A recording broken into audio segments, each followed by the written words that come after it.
138 stories of terror and 50 episodes of Boy Party. This week, Shane and I are joined once again by Katie Brady to discuss The Towering Inferno, starring Paul Newman and Steve McQueen. Steve McQueen and Paul Newman, this is Boy Party.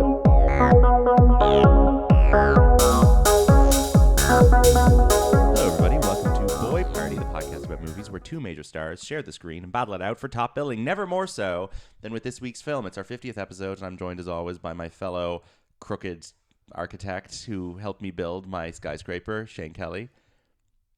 That's not what happened. And joining Stop accusing me of us things. once again on the show is the person tasked with putting out the fire and dealing with our mess and lecturing us on our disastrous engineering choices. Katie Brady is back on the show.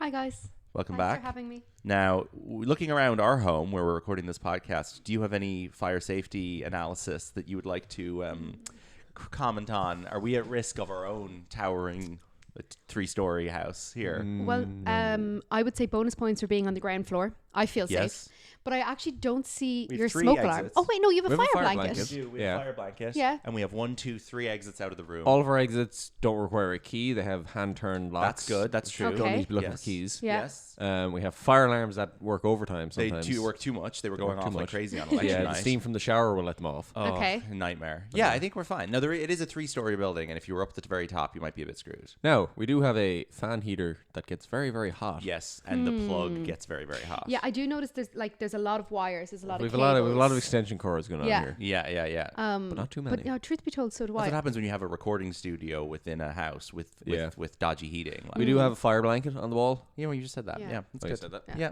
I mean, I will say the last time that I watched the movie in question, I went and bought a smoke alarm after it.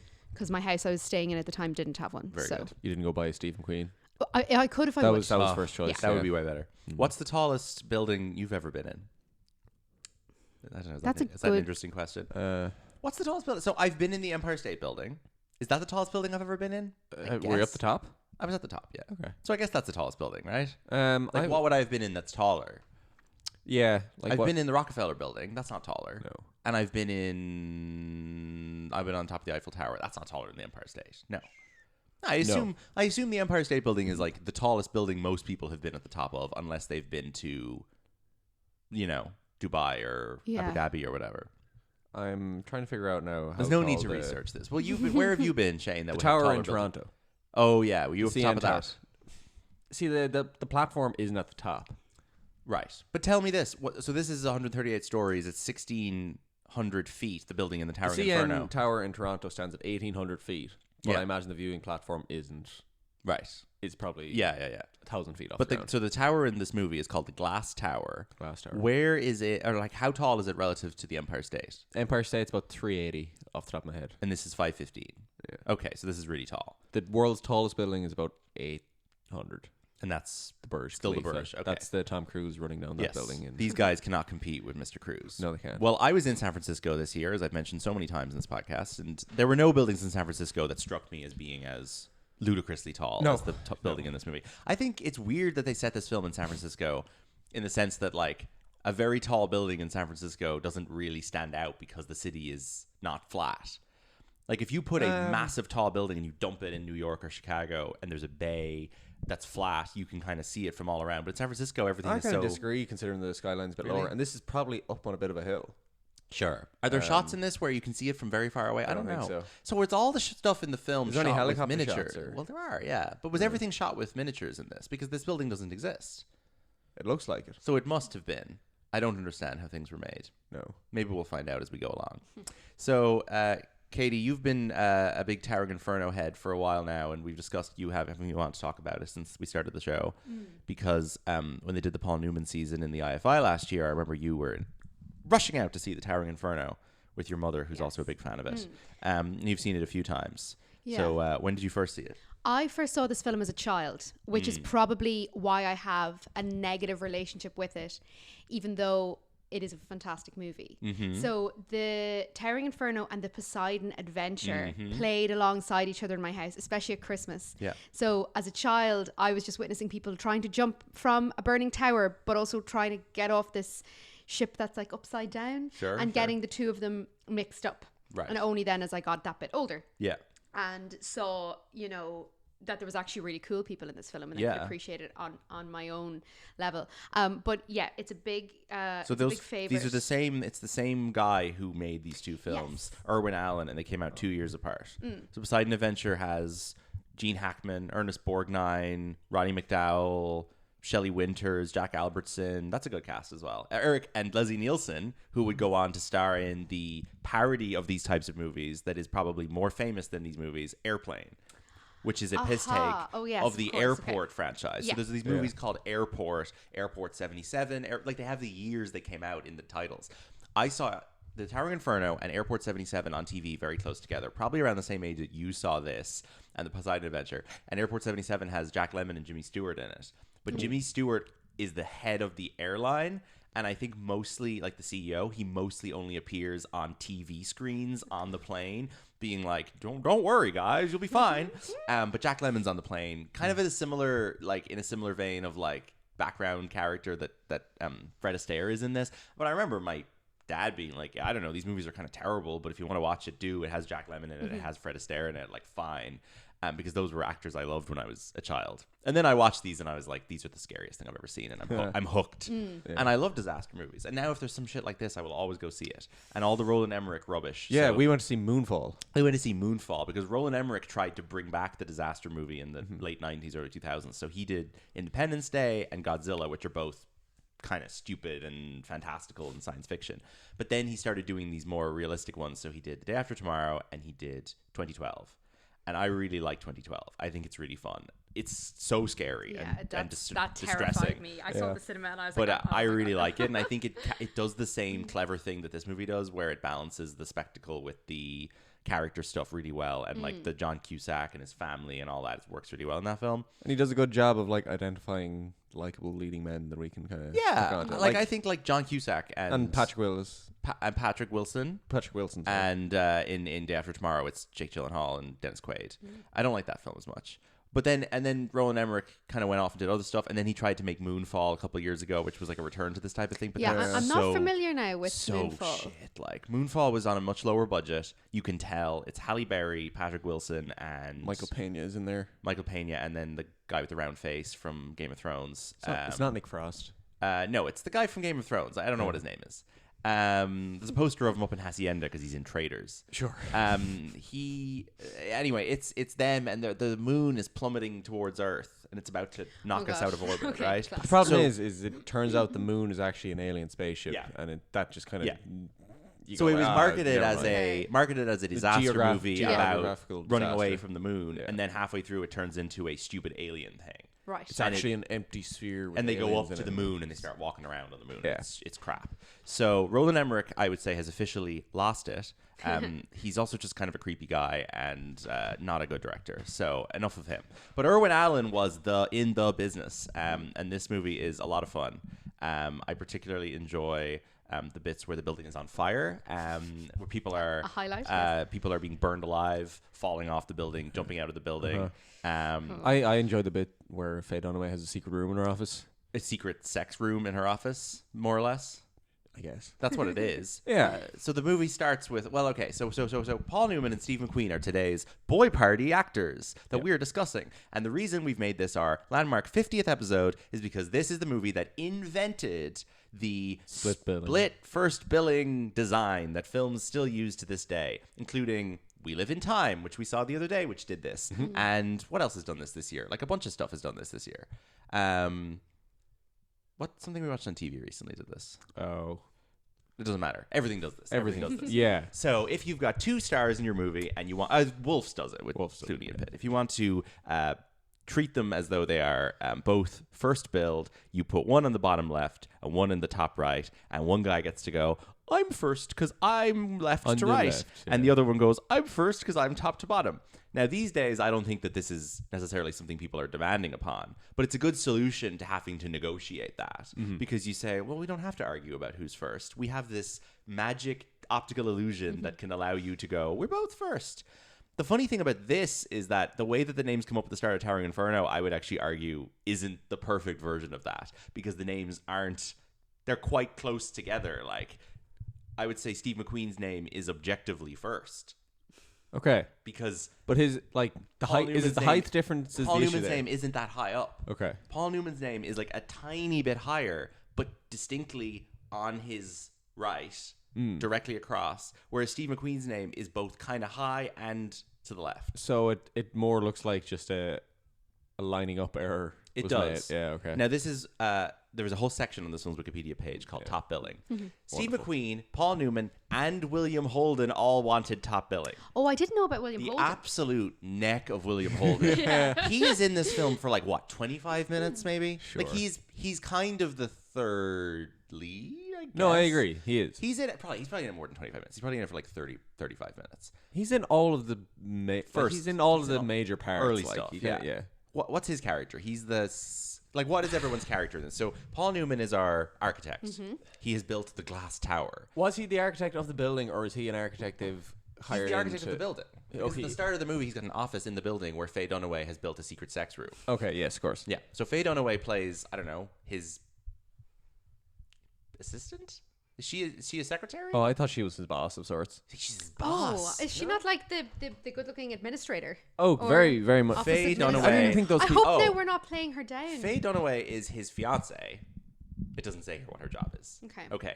He Steve McQueen. just built an office for her in the building. Yeah. over here. Steve McQueen plays Michael O'Halloran, but spelt wrong. Hallo or Han. O'Halloran. Halloran. He's the San Francisco Fire Department 5th Battalion chief. When does he show up in the movie? like 45 45 minutes in, right? Yeah. And yet he's demanding first billing. All right, buddy, that's fine. Whatever you say. William Holden is they're calling him the builder. So is he like the Mr. Radigan of this building? Because he shows up, Paul Newman shows up and he's like, "Can someone get me the plans? I need to see them." Which to me suggests that examining the plans, which suggests to me that he did not know the plans previously. But he doesn't. He's not an engineer. He probably just designed the beautiful exterior. I guess he was looking for the plans of the electrics because the electrics are the issue. We have Fred Astaire, who plays a con man who flirts with Mrs. Mueller. Now, I didn't pick up on him being a con man. Yeah, Fred Astaire is just there because he's like not a magician or something, isn't he? He's playing tricks. He's just a wanker, like. Yeah. He's a dirty, rotten scoundrel. Yeah, he is. He's an incredibly unnecessary element in this film, Yeah. and it's insane that he got his one and only Oscar nomination for this. Now, if you were to have said that three men argued for top billing, I would have said Fred that Astaire. Fred got Yeah. in there before William. I think Fred for Astaire, argument's sake. but I think William Holden had the absolute nerve to think that he was the biggest star in this cast. I think Yes. Fred Astaire understood the value of being the supporting old man in your later phase of life. And you know what? He got his Best Supporting Actor nomination. He wouldn't have gotten a Best Supporting Actor nomination if he said he was the lead of the movie. Yeah. And as I said in my Letterboxd review, got his only Oscar nomination for getting a bit wet. I mean, he doesn't do anything in this. No. He just gets a bit wet. But there's a bit, because I was trying to do some homework Yeah. en route out here this Very morning, good. and when they like panned all the guests dancing, Yes. there's a bit where Fred Astaire kind of like pushes his lady friend aside yeah. to show her a cool kind of Very move. nice. So he does get in his. He gets to do a little bit of dancing. Yeah. I mean, I love Fred Astaire so much. I know you don't like him as much as me, and we argue about him all the time. Mm-hmm. But he does. He's a nice presence to have, but he doesn't really add a whole lot to this movie. Then you've got Richard Chamberlain as the electrical engineer, and he is Duncan's son-in-law. So he's William Holden's son-in-law. This is kind of the villain of Yeah, the. he the is. nepo engineer. So I guess William Holden is the. So he's the head of the construction company, obviously, or something like that. Sure. Yeah. Yeah. Then we've got Jennifer Jones as Mrs. Mueller, who's basically just there for Fred Astaire to flirt with. And your mother mentioned Jennifer Jones in her spiel about this film, which I didn't realize this was Jennifer Jones. So I didn't even realize she had mentioned that. my parents love Jennifer Jones, and I should have recognized her. O.J. Simpson is in this as the God, chief yes, security jump officer. scare. It's brilliant. He's not a bad actor. He's perfectly fine. He may be a bad person. He might Can be I a say bad that? person. Well, R.I.P. He died this year. Oh God! Oh, so this is his. Rest in peace, O.J. You know, Simpson. You would have in loved memory Memorial, episode. yeah. Oh, Yes, he's in this. He's in The Naked Gun. He's in a few things. He's not a terrible actor.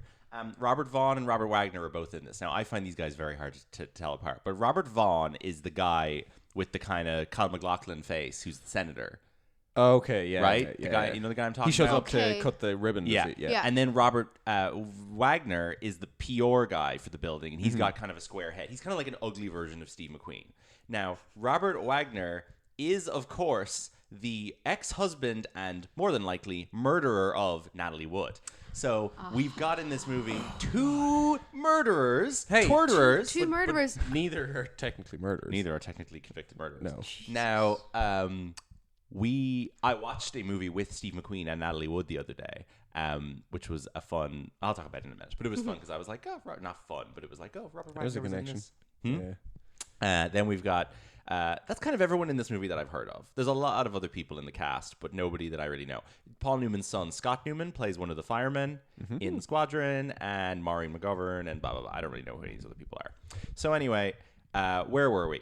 The film begins with Paul Newman going into the building, and it looks amazing, and I'm the architect, and here's my office, and here's Faye Dunaway, and we're going to kiss. Oh, perfect movie, 5 stars. Delightful. And then they have this opening night party, and all the press are there, and all the celebs are arriving. Do buildings still have events like this? Yeah. Yeah, sure. I think so. Like if we have what's a building in Dublin that's been being built that's going to open soon? I don't know. The one where the Screen Cinema used to be. The one there behind Tara Street. Yeah, that's the one. We're yeah, talking about that's the same what one. we're talking That about. big new gold building off Tara Street. Are they going to have an opening night for an office building I would say with celebs arriving? it's slightly different now because it's more like it's probably geared toward partners Right. and it's very capitalistic, whereas Yeah. previously it might have just been like woohoo. But like the equivalent of the Towering Inferno party would be to just invite a few TDs along and invite Roz Purcell and a few Instagram people along, and then you get your free press. Yes. But again, they probably don't really need to advertise these buildings anymore. It's also like opening a 500-meter tall tower in San Francisco is a bigger deal. It's a than- news story, yeah. Yeah. Yeah, and it was also at the time would have been considered an engineering marvel. Yes, like true. Yeah. But in fact, whereas it was a catastrophe. 70-meter tall tower in Dublin is Yes. kind of like, Yeah. Well, I mean, the Notre Dame. Why do I pronounce it the American way? Notre Dame reopened last week. Notre Dame. Why did I say it that way? Notre Dame reopened last week after the infamous fire. That was the worst thing that's ever happened. Yeah. That everyone on Instagram was prayers for Notre Dame. Yeah, and shared their pictures of shared when their they were pictures. there. Shador. People go nuts over Paris, don't they? Every time something bad happens in Paris, you got to put the French flag on your profile picture. Yeah. You got to hashtag pray for Paris. You got to post your Notre Dame pictures. I think it's because Disneyland is there, and the Moulin Rouge is there. There's just all these. It's also accessible. It's like accessible by Ryanair. Every stupid person you know loves Paris, even though I love Paris too. Yeah, I was going to say, But I'm like, quite fond of it as what are you well. talking do you not about? think We that, are like- the stupid people. But do you not think that stupid people love Paris more than any other foreign destination because they've all gone there because it has stuff for them? Like I would Disneyland? say that maybe we'll refrain from calling anyone stupid. No, I think and say that people who put the French flag on the profile picture are stupid I people. agree. Yeah. Did you not do that? No, I didn't. I did a no, I joke didn't one do it where I either. put the flag of Azerbaijan on mine or something. I did a Okay. joke like. I would say, yeah, France is, as we said, it's the most sort of like accessible foreign destination, Yeah. and it's probably the most consumed in media. Sure, Do you know what yeah, I mean? yeah, Aside yeah. from America, 'cause which people doesn't really count. people sentimentalize it because of fucking Ratatouille and all these various things. But there's also there's a scale to it that kind of Italy doesn't have, where like if something burned Yes. down in Italy, people are like, Yeah, I agree. And school trips as well. Like I was at Notre Dame on a school trip. I'm All pretty right, sure, fair so, enough. Yeah. Well, anyway, Notre Dame reopened last week, and they had a big party, and Trump was there, and Elon Musk was there, and the King was there, and All the boys. Macron and It was a boy party. Zelensky was there, like everyone was there. Okay. What the fuck is Zelensky doing going to the Notre Dame Yeah, reopening? buddy, your Bro, country's you have a getting war bombed. to fight. Sorry, we're not getting too political okay. here, but that's the equivalent, right? I know. That I was a think building. I think these kind of conservative guys have an obsession with like traditional architecture. Oh, for sure, And, they like, love Notre Dame. Yeah, they absolutely. love all this. Anything Yeah. that was built in the 1800s Yeah. or in the Yeah. 1100s. It's is, like, interesting. much better than. Absolutely. So that's the party that's on, and a fire breaks out because the engineering down in the basement is dodgy as fuck. And then Steve McQueen gets called, and he shows up, and by the time he gets there, things have gone from bad to worse, and suddenly the place is ablaze. Now, can I interject and ask a question in relation to the party? Yeah. And this is where Is it a boy party? No, it's not. Okay. And this might be my Poseidon adventure coming in. Is this a New Year's Eve No. launch No. party? Or I is don't that think the other so. one? No. I don't think. Okay. I think the Poseidon is a New Year's It's Eve. New Year's Eve. Because So this is I've yeah. watched the remake of Poseidon with Kurt Russell from 2006, which is a Wolfgang Peterson picture, which is not good, but that's definitely a New Year's thing. Okay, Because okay. everyone's wearing glitzy ball gowns and Yes, stuff. yeah. Yeah. I thought And that it's might set be on a fun cruise ship. festive crossover. No. Did we not have a question at one point where like, what time of the year is this set? I think we might have, because it was dark at 6 p.m. No, because people were outside the building arriving at the party while it was dark. Yeah, Oh, so then maybe it is. But there had been an implication that it was summertime. I don't know. might have been like a winter party. Yeah, We don't know. We don't know. okay. So the rest of the movie is just the fire. My highlights would be the bit where the lift smashes and God, people go no. falling my out of the God. lift. Yeah. What else? What are the other good bits? The chair. Oh, the chair yes. pulley. Oh, Yeah. the stuff with the zip line is fantastic. Zipline, yeah. And all the bastards who jump on the zip line at the same yeah, time. yeah. No, I love that like they show every step of everything in this film. Like every Yeah. bar, every beam that the rope goes around to tie up the zip line. Yeah. I know how to tie up a zip line from a skyscraper to another one now because I've seen this. Yes, exactly. 'Cause that's going to come in handy one day, Shane. It is. Oh, Like God. it's so, you call it procedural, I think, at the time, where it's like these Yeah. are all the steps. There's no Yes, Yeah. yes. there's no skyscraper Yeah. Nonsense here. Where Yeah, like, yeah. Sure, we'll just jump on No, here. because I think ultimately this film has a slightly patronizing attitude, which is this is a bit of a PSA to people to respect firemen Yeah. Yeah. and not to start fires. Yeah. Now, I am like a big fan of firemen, not in like a, oh, I'm so great way, in like a, I don't really respect the police. I don't really respect the military, but I think firemen are like proper heroes. Yeah. Like I get really moved by films about firemen. I'm like, wow, what a brave, beautiful act, right? So when a film is like pro firemen, I'm always on its side. And there's this great movie from a couple of years ago that no one has seen called Only the Brave with Miles Teller, which I would highly recommend, which is the director of Top Gun Maverick, Joseph Kosinski. And it's a fireman, wildfires up in the mountains movie. It's so good. And it's like so moving. And I just think fireman movies are good. So I like that angle of it, but I also think that this film gets a little bit preachy in sense of like, Yeah. don't you let this happen. It's like nobody watching this film is in control of a massive skyscraper's engineering system. I just don't believe that's true. You could have just written a letter to the government. Yes, but it's also like if you take away the very obvious things of like, yeah, don't allow your boss to cut corners when making a building. Sure. It's very like anti-capitalist, anti-greed, Yes.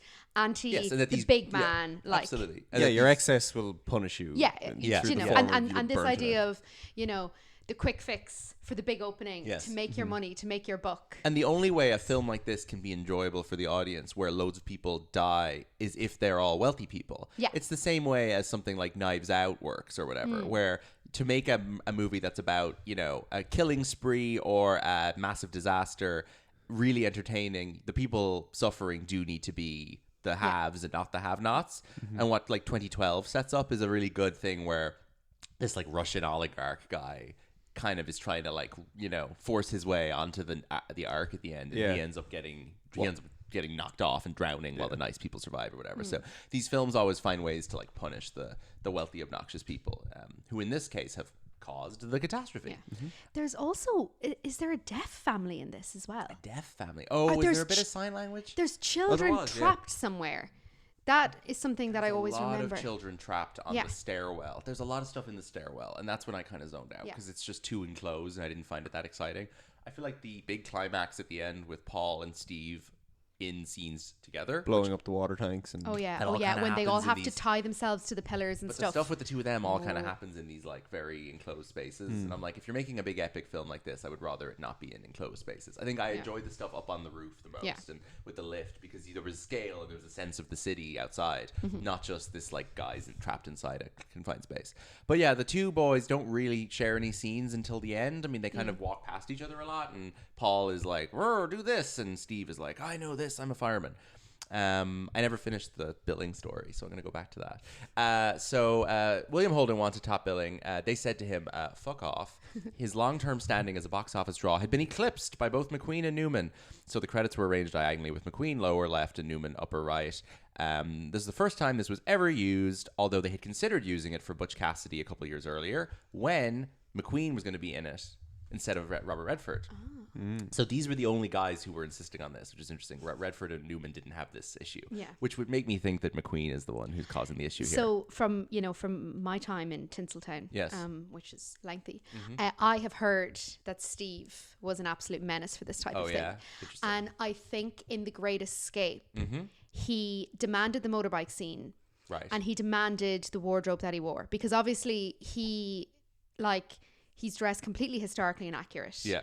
And I think it's all for him to have, His beautiful moment. which he does. But yes, I'm under the impression that he was quite the demanding actor. Well, in terms of who is the real star of this movie, we have got a special consultant here who we are going to hear from, and that is your mother, Yes. who has provided us with her thoughts, which we will listen to right now. You want to know who is the star of the Towering Inferno? In my opinion, it's Steve McQueen. because he is uniformed and handsome and takes charge and, of course, puts out the fire. And we're not sidetracked by any love story or backstory about his life outside the moments that he is there at the fire. And he delivers the final words, doesn't he? Saying that architects should speak to him or to other firemen before they build. And in general, I think he looks good, he acts well, he's a real heroic figure.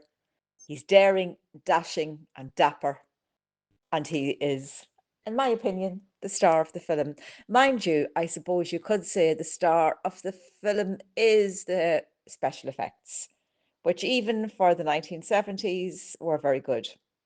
And I think they stand the test of time. So that's my opinion. Not Paul Newman, not Faye Dunaway, not Fred Astaire, not Jennifer Jones, Steve McQueen. Okay, God bless.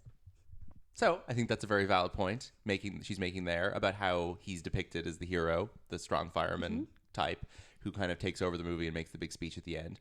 I guess based on our way we quantify this on this podcast, he doesn't show up for 40 minutes, which would typically lead us to not consider somebody to be the bigger of the two stars. But I do think that he does, because his heroism is much more on the nose as a fireman versus as kind of like an officey guy who helps out. He does take over the movie in the heroic sense. But like the whole, I guess, recovery and saving of everyone kind of only kicks into gear once he shows up. Like if Paul Newman's there on his own, the building fucking burns down. And that's it. Yeah, exactly. So like, Paul Newman's a good bridge into what's going on. So I'd agree that he's a bit of in a way, he's a bit of an opening act to Steve McQueen showing up. Yes. It's like two different types of leading men as well, because one gets the girl. Yeah. And then one saves the, even though obviously Paul helps save the day, but then one is the so these guys stoic macho hero. Yeah, no, I agree. It's unusual we talk about a movie on here where there's like one guy is the main character for like 45 minutes to an hour and then a totally different guy comes in. But it is a really good way to give your movie two big stars without them getting in each other's way, which I don't think this does. It's kind of like The Foreigner. The Foreigner a little bit. Yeah. It's kind of similar. Well, so Steve McQueen is younger than Paul Newman, or certainly I don't know if he's necessarily younger, but he's certainly a little bit he was running a little bit behind him in terms of his career. Okay. Because Steve McQueen has a small supporting role in, I'm looking at who's younger. Yeah, Steve McQueen's 5 years younger. He has a small supporting role in the Paul Newman movie Somebody Up There Likes Me, which is his third film. And that's a Paul Newman star vehicle. And Steve McQueen has a small role in it. And then, whatever it was, 15 years later, the two of them are here bickering over who's the bigger star for the Towering Inferno. Well, that's really unusual as well, that they, like, eventually he caught up with him to the extent that they were dual leads of this. But Paul Newman's somebody I absolutely love. And like, does Steve McQueen not have the kind of handsome man in his early 20s career arc? Not really. I'm looking here. I mean, so he's born in 1930. I know very little about Steve McQueen as well. That's the thing. He's like not someone that I have a whole lot of engagement with or interest in. And I think it's because he's such a man's man and he's such a macho movie star. Yeah. Like Paul Newman is in so many films where he's playing writers and politicians and the types of films that I watch from the 60s and 70s. Yeah. And Steve McQueen is in a lot of movies where he plays soldiers, cowboys, and like tough guys. Yeah. And he does that extremely well. But yeah, I mean, his first role is young man trying to ring the bell in Girl on the Run. Uncredited role in Somebody Up There Likes Me, which I guess is his second film in 56. He's in Your Beloved The Blob in 1958. Yes, I was going to say. Stephen McQueen. You watched The Blob recently. Yeah. What's he up to in that? He's it is a hilarious film. Obviously, I can see the importance of it and how it went on to inspire those things, but like it's really bad to watch. The Blob. And he plays, again, Steve McQueen always plays himself. Of course. His character is literally called Steve. The Blob isn't like the whale. Imagine Steve McQueen is the Blob. The Blob. His Oscar. No, he just saves the town. He saves the pretty girl from the Blob. From the Blob. And tell us now, what is the Blob? Is it an alien? Is it a substance? Yes. The Blob is from space. Yes. And I think it arrives on a meteor. Okay. In the meteor. Okay. And then it slowly expands and envelops the town. Oh, Jesus Christ. Yeah. Well, the Blob is obviously a big stepping stone in his career because his profile's on the up and up this couple of years, because in 1960 then he is third billed in The Magnificent Seven. And Robert Vaughn is in that as well. And the names on that poster are all over the place in size. But it's Yul Brynner, Eli Wallach, Steve McQueen, Charles Bronson, Robert Vaughn. So that's a big role for him. I always forget that Steve McQueen is in The Magnificent Seven. So I guess his role in the Denzel Washington version is the Chris Pratt character? I don't really know. That version is very different. And then The Great Escape is 3 years after that in 1963. So like he is on a very fast run here as a huge star. Like within 9 years of his first role, he's in The Great Escape. I have never watched The Great Escape. I don't think I ever will watch The Great Escape. The idea of a 3-hour World War II prisoner of war thing, I'm just not into that. That's dad stuff for dads that aren't my dad.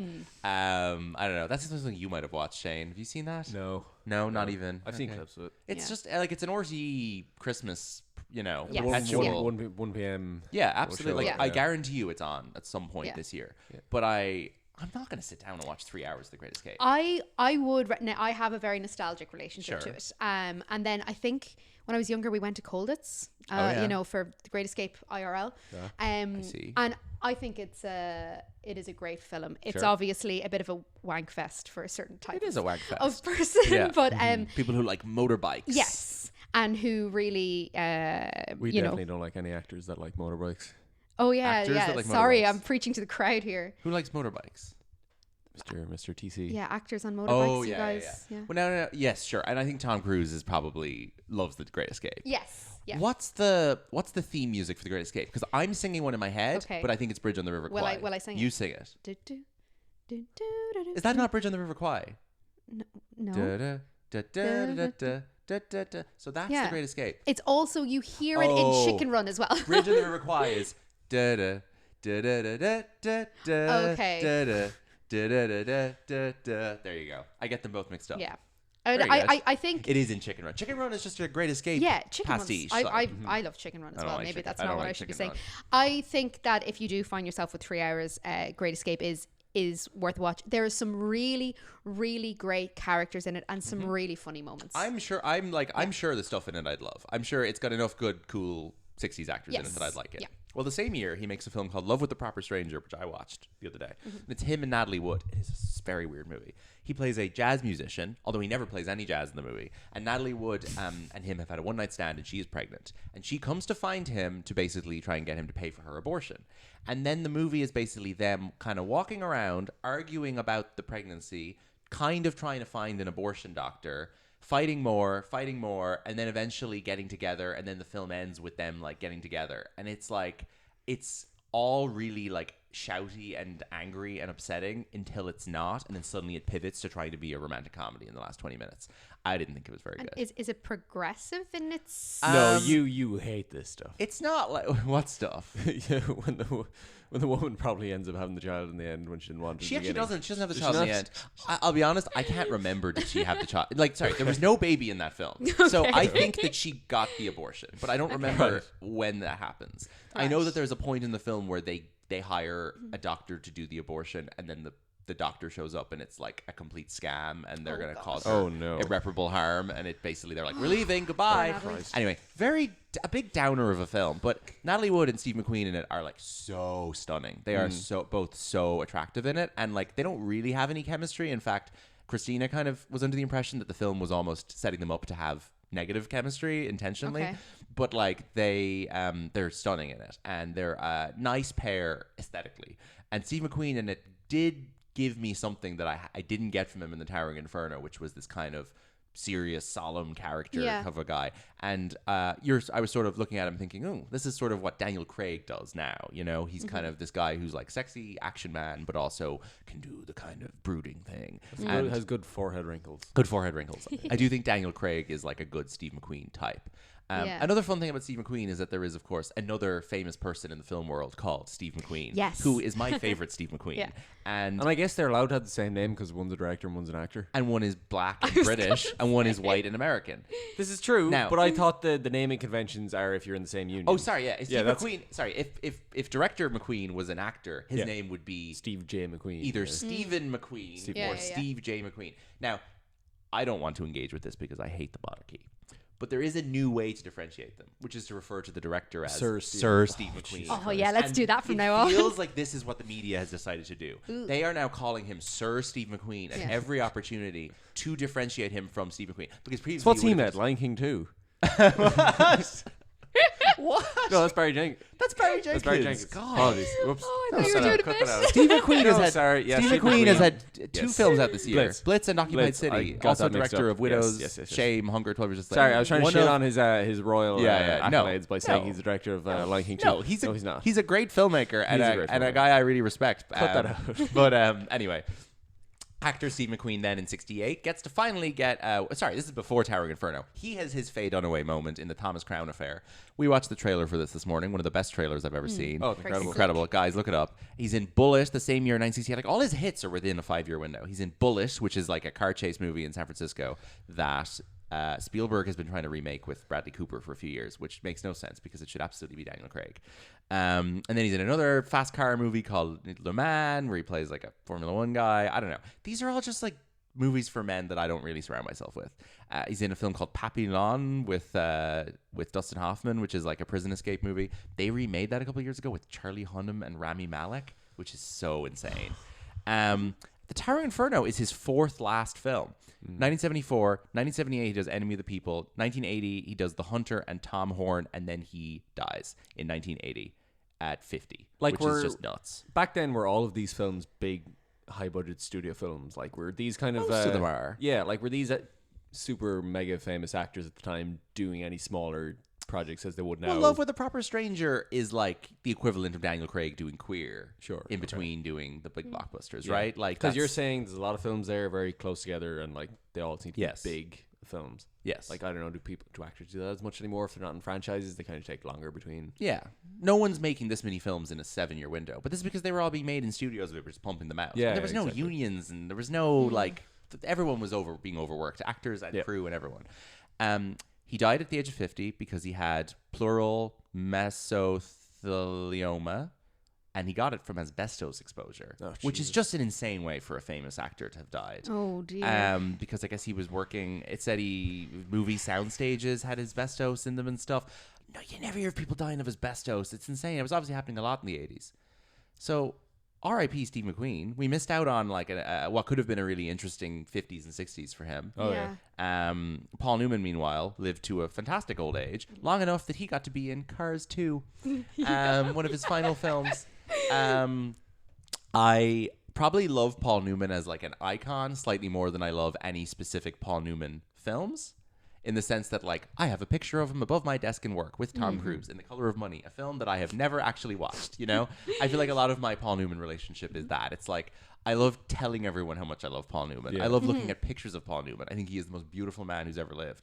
And yet I can't name many Paul Newman films that I really love. I think Cool Hand Luke is probably my favorite Paul Newman film. And other than that, it's a lot of stuff that's like pretty good to okay. You've probably seen as many or more Paul Newman films than I have. Yeah, well, I feel like you provided me with a Paul Newman awakening. Was it last year or the year before? Perhaps, because I wouldn't stop talking about him. I was always getting him and Rock Hudson mixed up because I think they had this like lovely softness, but also real like macho kind of leading man. But yes, the IFI did a retrospective, which was really good. Which is really good, yeah. And what did we see? So we saw The Sting. Yes, that was it. Which I thought was pretty good. Yeah. But was a little bit of a wank fest as well, in a different way. But in more of like an Ocean's 11 kind of way, where they're just like, hey, we're two guys and we're going to do a con. But it's him and Redford basically flirting with each other for 2.5 hours. Like, no one's going to complain about that. Like, Newman has an incredible... I don't know how to put it. It's a certain brand of masculinity that for the 60s and 70s veers a lot into like batting his eyelids at other men in a way that I really love. Yeah. And I don't think anyone does this anymore. And it's so appealing in the way that he surrenders himself to these roles and like allows himself to become this like incredibly unique movie star. I think Beautiful. another reason that I was confusing him with Rock Hudson is he's in Cat on a Hot Tin Roof. Yes, And so he I haven't seen plays- that. Yeah, and that's I think one I of haven't his. seen a lot of his most famous films. But I have seen a few. Cool Hand Luke is amazing. Anyone who hasn't seen it, highly recommend it. I think that film is sufficiently gets its dues. He is in The Sting. He is in Hitchcock's Torn Curtain with Julie Andrews, which isn't that great, but it is nice that Paul Newman and Julie Andrews got to work with Hitchcock. He's in Sweet Bird of Youth was the other one that I went to see at the IFI season, which was another real like abortion themed 60s kitchen sink drama. Like these actors were obviously getting offered a lot of these like very hard hitting dramatic scripts of like, you know, a woman's been mistreated and the man has to help her sort it out. And it's interesting that Hollywood had a little burst of making these films and then kind of like didn't make any movies like this ever again. Well, Hood was the one that I watched after. Right. And yeah, I would strongly recommend that. It's quite difficult to watch, as in he plays a bit of an anti-hero and he does some really bad things. Hud's got such a good poster. But All these movies have such good posters. Yeah, they really do. Harper has a great poster. And then my favorite one is the movie Hombre, and the poster says "Hombre means man." ... Paul Newman is hombre! ! Just fantastic. Sorry, who are you confusing Paul Newman with? Rock Hudson. Rock Hudson. Which is funny because his character's name in Cars is Doc Hudson. And he's in a movie called Hud. Sorry, yeah, he was in. He's in Cars and Cars 2. And Cars He's 3. not in Cars 2. Cars 2 came out in 2011. Yeah, he's also in Cars 3. They must have. He died in 2008. I'm just telling you that he's in Cars 3. Yeah, but they obviously just used recordings of him from the first movie. Okay, maybe he's not in Cars 2, but he is in Cars 3. Oh, it says archive recording. Okay, so they recycled. He died in 2009. Oh, so it might have been a flashback type. Yeah. So Cars 1 is one of his last film, maybe. But as an old man, he had like the ideal old man movie star career where he got to work with the Coen brothers in the Hudsucker Proxy. Hud again, and he's so good in the Hudsucker Proxy. He plays the CEO, and Tim Robbins is like going to him to deal with shit. And then he's in Road to Perdition with Tom Hanks and Jude Law, which he's very good in as well. And he plays the head of the Irish mafia in that. And he's playing an old Irish guy. But he's great in these movies, and these are good filmmakers for him to have worked with in old age. I think as well about Paul Newman, because I've obviously said some mean things about Steve McQueen, but I think Paul Newman was supposed to have been a really nice person. He was great politics. Yes. Nice person. Yeah. Set up a lovely jams and preserves company. You can still buy Hudson's Own is available every Super Value near you with his Hudson's face on Own? it. Or sorry, Newman's Own. I was like, wait, no. Newman's Own. Is it a pasta sauce or is it jam? I can't remember. Is Paul Newman's Yes, pasta sauce? that's him that's his face on the Jesus. thing, and Okay. all the profits from that sauce goes to charity. Like he was an incredible, I've seen that in Yeah. Trader Joe's. humanitarian and charitable figure. What was the documentary you recommended I watch about there his was romance? The Last Movie Stars. This was Ethan yes. Hawke directed a series. It's I think 4-part HBO thing about him and Joanne Woodward's marriage. They're in a movie together called WUSA, which is about like a weird right-wing radio station, which is like a film that my parents are constantly talking about how much they love. And he's in loads of good stuff, and like good stuff that people haven't seen. I watched a film last week called The Prize, which is set in Stockholm during the Nobel Prize ceremony, and it's like a weird comedy about the Nobel Prize guy being abducted, and Paul Newman has to find him. And it wasn't amazing, but it was a lot of just like Paul Newman being kind of silly, and he's really good at like jumping between comedy and drama. Anyway, the Newman's Own tagline on the pasta is "Let's give it all away." let's give it all away. There you Look at go. that. Isn't that fantastic? Oh, that's a new logo they've got. Is it? Yeah. Is his face on it? Oh yeah. Yeah. God, he's so handsome. So Do you think we could say it's sponsored by them, or Yes, Boy Party sponsored by Newman's Own. He was coming to Ireland recently for some. Sorry, He's No, very he's dead. dead. he's not. His daughter came Sorry, to Ireland he has recently he's an Irish because association. he apparently was involved in setting up Barrettstown. what? Yeah. Yeah. I don't know much more about this, but apparently The last time that I sat down with you, lovely folk, we also talked about a handsome star of Tinseltown who was a good man with good Mr. politics, Gregor who Peck. also had connections to Ireland. Yes, very true. So This is the these are the real heroes of Hollywood. Yeah. Are the guys who never became assholes. Like, Yeah. Yeah. True. Like Make some pasta sauce, bud. Paul Newman and Gene Kelly, who's also great, left wing. Yeah. Like these are the guys who like resisted the Red Scare. They stayed left wing. Henry Fonda as well, fantastic. Love Paul Newman. Steve McQueen, God knows what his politics were. We'll never have to worry about it. I think pretty right. Well, maybe won't? we shouldn't say without too much information. Anyway, who wins this huffing movie? asbestos is kind of a right-wing activity. Yeah, Jesus. Who wins the movie?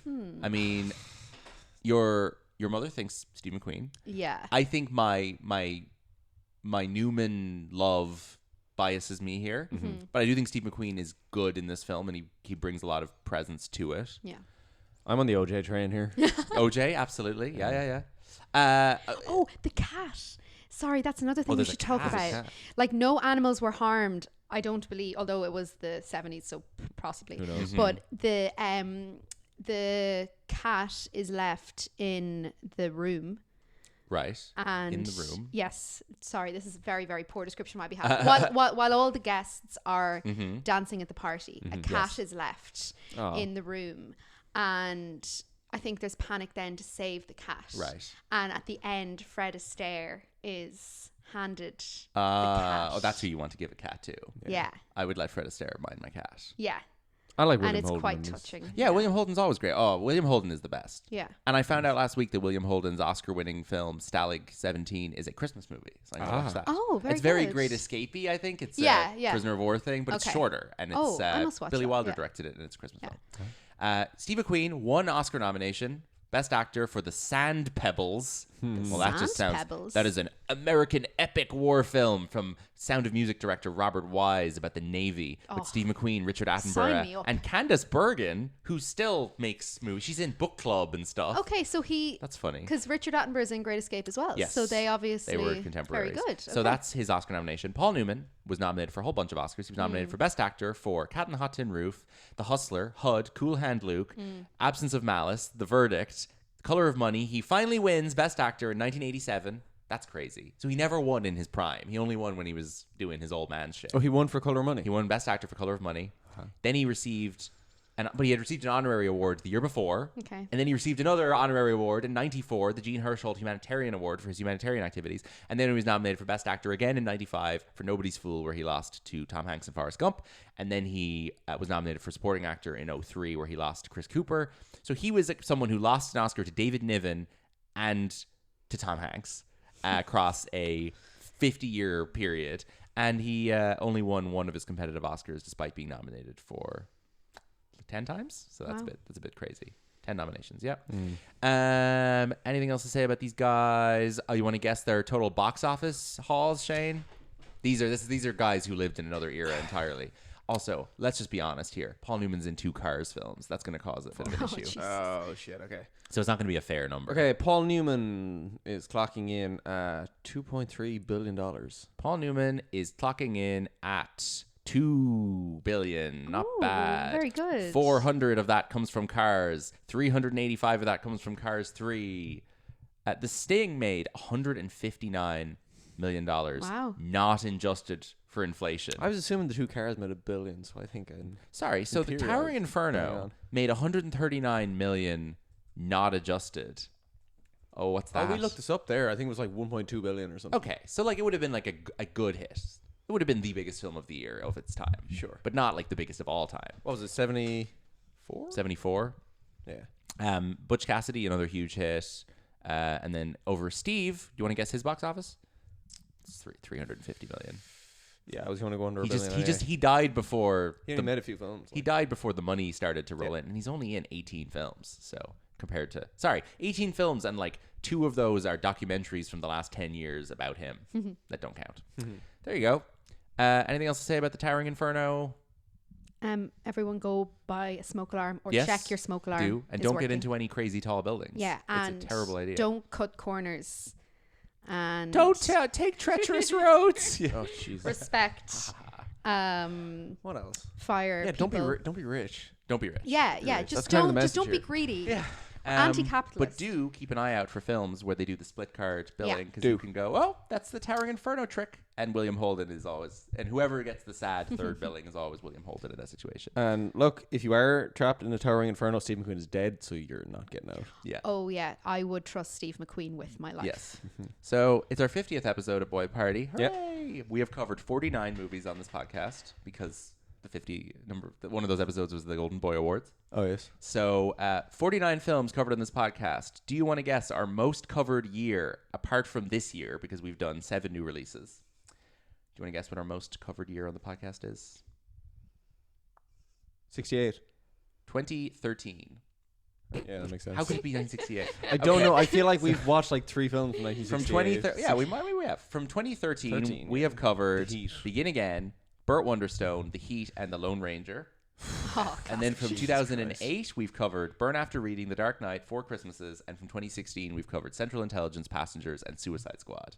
A lot of good stuff in there. God, yeah. Our most covered, this is all according to Letterboxd, by the way, folks. Our most covered genre is drama, followed by comedy, romance, and action. And then our most covered country is USA, and our most covered language is English, 100%. 100%. Now, according to Letterboxd, our most covered themes, gags, jokes, and slapstick humor. Yeah. Followed by crude humor and satire. Followed by funny jokes and crude humor. Followed by superheroes in action-packed battles with villains. Jesus. Followed by amusing jokes and witty satire. Our most covered nano genre is comic book, hero, exciting, followed by cry, singing, and marriage. Our most I have given 18 of the films we've covered are films I've given 3 stars. 13 of the films we've covered I've given 4 stars. Yeah. 8 of the films we've covered I've given 5 stars. 7 I've given 2 stars, and 3 I've given 1 star. Our most covered actor, makes complete sense because there's a real strong upward bias and stuff we want to talk about. So, but weird that the 3 stars is still winning there. We need to sort that out. We need to skew towards the 4. Our most covered actor on this show is the great Catherine Keener, who has come up on 3 episodes despite never being the subject of the episode. She was in Begin Again, Joker, Folie à Deux, and Death to Smoochie. Mm-hmm. We've covered Tom Hanks twice, Mark Ruffalo twice, Steve Buscemi twice, Faye Dunaway twice, Michael Caine, Tilda Swinton, Danny DeVito, David Collins, Jon Favreau, Natalie Portman, Robert Duvall, Lady Gaga, Brad Pitt, William Holden, Helena Bonham Carter, William Fichtner, Ving Rhames, Mary Steenburgen, Cillian Murphy, Bradley Whitford, Anne Hathaway, Margot Robbie. I'm going to stop now. A lot of people. Simon Delaney we've covered twice. How have we covered Simon Delaney twice? Oh, Begin Again and... What's the other one? Intermission? Is he in Intermission?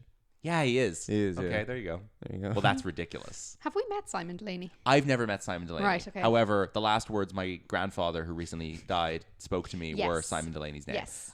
I think we should get Simon Delaney on the show. And tell him that's definitely feasible. Yeah. Our most covered director, Quentin Tarantino, unfortunately. two films. Our most covered producer, Todd Phillips. Our most covered casting director is Mary Vernew. Our most covered... How many times? 4 times. Okay. Let's see what she's done. Is this interesting, what I'm calling out right now? I don't know. She did A Star is Born, The Fall Guy, The Dark Tower, and Suicide Squad. The Dark Tower. Crazy. Our most covered composer is Hans Zimmer. Boring. And our most covered costume designer is Melina Canonero. Did we give a film a 1-star rating, or you did? That we covered? Oh, several ones. Suicide Squad, Norbit, a bunch. Yeah. Oh, Jesus, yeah. The highest rated film that we've covered on Letterboxd is The Dark Knight. The lowest rated is Norbit. The most popular is Pulp Fiction. The least popular is Intermission. The newest is Joker, Folie à Deux. The oldest is The Philadelphia Story. The longest is The Towering Inferno, and the shortest is Carnage. Mm-hmm. And that's the stats on our 50th episode. I think it's also worth noting that Towering Inferno's 50th anniversary was a couple of days ago. Sorry. It is the 50th anniversary of it this month. It came out December 1974. Christmas, big blockbuster. And oh, how lucky we are to have such Christmas blockbuster treats this Christmas, like Mufasa, the Lion King. Musafa. And... Carry on. It's not a Kraven the Hunter. Kraven the Hunter. We are screwed. Well, Better Man is out on Better Man's out today, to be fair. Thanks be to God. Thanks be to God. So yeah, that's 50 episodes, folks. We've done 50 episodes in the space of 50 weeks. We counting Norbit in there? You're right. Norbit probably shouldn't be counted in there. Let's not worry about it. I thought you weren't. Yeah, I wasn't, but it is on this list. Oh. Let's not worry about it. All right. We did 50 episodes in the space of less than a year, which is an incredible achievement. We didn't miss a single Tuesday episode release. Yeah, fair play. Despite multiple foreign trips, multiple bereavements, and a whole lot of work. Look at us. What a great job. How easy is it to work on a project if you live in the same house? Can I ask, is now the time you're going to reveal what a boy party is? No, never. No, never. Not to you, anyway. Okay, fair enough. Not to you. No. I'll take that to my grave. I think we've got to save that for our last ever episode. Yikes. The last ever episode we'll do, whatever the worst film we could possibly do is. Oh no. The thing, We've already done Suicide the thing with Squad. Justin Timberlake and Kevin Spacey. Edison. We'll do Edison, and I'll reveal what a boy party is because no one will listen to the Edison episode, so no one will ever know. Yeah, I'd hate to do like 200 episodes of a podcast only to get cancelled on the last one. Like, Oh, I know. Imagine, because that's going to happen as soon as I say it. Yeah. Katie, what's been your favorite episode that you've listened to? What would you recommend to anyone who's listening for the first time? Not just to toot our own horn or anything. Yeah, well, I can't recommend the previous episode I was on because you can. It's a good episode. Yeah. Well, I don't know because I think people need to listen to an episode of a film that they have either just watched or about to watch You or think are that fan makes of. you think that makes a difference? Yeah, because I admittedly Yes. I'm not going to reach for the ones that I haven't seen. Right. So you just don't bother with those ones. Yeah. Did you listen to The Lighthouse? No. Oh no, I did. I listened to some of it because Okay. Lucas was on it. Yeah. Well, exactly. Yeah. A guest would pull you in. Yeah, if you All get a right. good celebrity like somebody that used to work in the same building as us. Yes, that's exactly. Always good. Well, we have Simon Delaney coming up soon. Yes, so that's Simon true. Delaney will be joining us next week to discuss something or other. yeah. All right. Thank you so much for joining us again, Katie. Lovely to have you. Thank you for having Do you me. have any guys. projects you want to promote? No. No? No, I don't. But I'll get back to you on that maybe. No. Recommend people to drink gingerbread lattes over Christmas. It is Christmas Eve. Yes. In the podcast, Steve McQueen said to me, someday 3,000 people are going to die in a tower in New York City. You better watch out. Oh dear. All right. Well, next week, folks, tune in New Year's Eve because we're going to be doing the best and worst boy parties of 2024. We're going to be discussing all the boy party movies that we did not bother watching this year. Stuff like Fly Me to the Moon, which I know you loved. Oh, Stuff God, like, yeah. stuff like, We Live in Time. We Live in Time, which we did watch. A Real Pain. We'll talk about some good ones. We'll talk about some terrible ones. We're going to breeze through briskly all the boy parties that were not worthy of an episode on their own. Mm-hmm. Godzilla X Kong, The New Empire. That's one. Oh God. Yeah, that's a boy party. Two boys. Two animated creatures. Thank you so much for tuning in. We hope you enjoy the next 50 episodes. And check your fire alarms on your way home from the party. Bye-bye.